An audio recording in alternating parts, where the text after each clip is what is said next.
This is the Ben Lomond House, which stood witness to the Civil War in Prince William County, Virginia. Located just south of Manassas, the house was occupied by the Pringle family throughout the war, but many others would also come to know the house.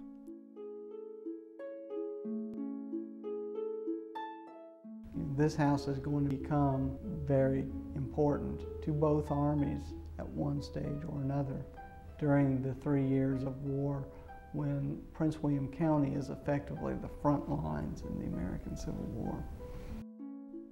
Just months after the war began at Fort Sumter, the first major battle was fought at Manassas. Both sides thought the war would be over in one decisive battle. Spectators even followed the Union troops from Washington, D.C. to witness the event. The forces of Confederate Brigadier General P.G.T. Beauregard and Union Brigadier General Irvin McDowell clashed on July 21, 1861, near Manassas.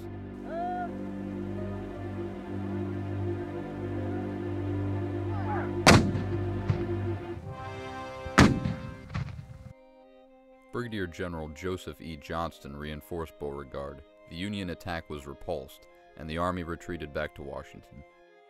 During this battle, Confederate Brigadier General Thomas J. Jackson received his famous nickname, Stonewall. Many of the wounds that are treated in this field hospital are directly a result of that assault.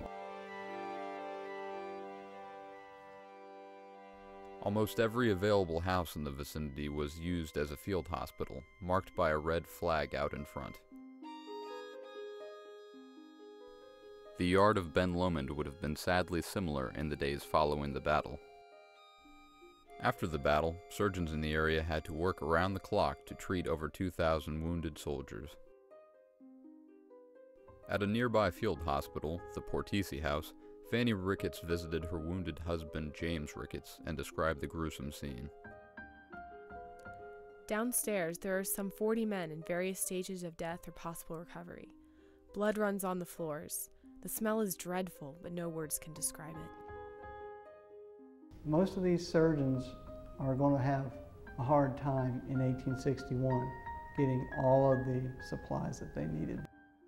Bandaging materials as the war progresses, very difficult to come by in the South. Often women, left alone on the home front, helped contribute to the war effort by making bandages for the soldiers. One of the medical stewards at Ben Lomond was Edward Craighill. Craighill had joined the local militia company there in Shepherdstown and learned very quickly that he really wasn't cut out to be an enlisted soldier. I naturally made a very poor soldier. I was a misfit.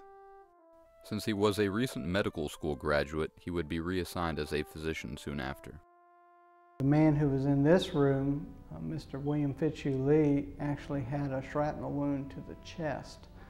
When he was brought to the field hospital, the hospital steward here, Mr. Edward Craighill, actually immediately recognized him. And so members of Willie's family from Shepherdstown, including his wife, Lily, came here to the house to do what they could to tend to his needs.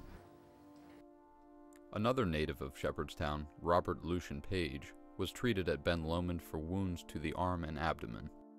His father was a physician in Shepherdstown, and he too would actually travel here to the field hospital to do what he could for his son. Despite the physician's best efforts, Robert died on the 26th of July, 1861. Dwell with them, and they shall be his people, and God himself shall be with them, be their God. Although both Fitzhugh Lee and Lucian Page died from battle wounds, many more soldiers died from infections or other illnesses. Disease was actually the biggest killer during the Civil War. Well over half of the 620,000 men who died during the Civil War actually died from disease as opposed to from battle-related injuries.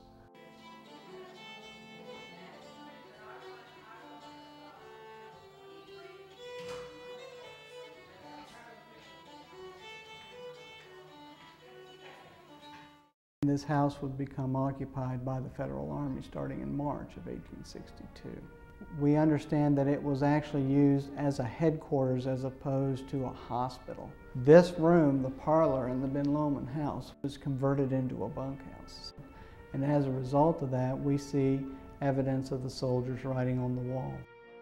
At the conclusion of the American Civil War, the Pringles are making every effort to restore their life back to normal, or at least as close as normal could be at the conclusion of the war. The Pringles made claim for damages done to their property during the federal occupation, and they actually received $560 for that material. Like the Pringles, people across the country were also rebuilding. As it stood witness to the Civil War, the Ben Lomond house still stands today.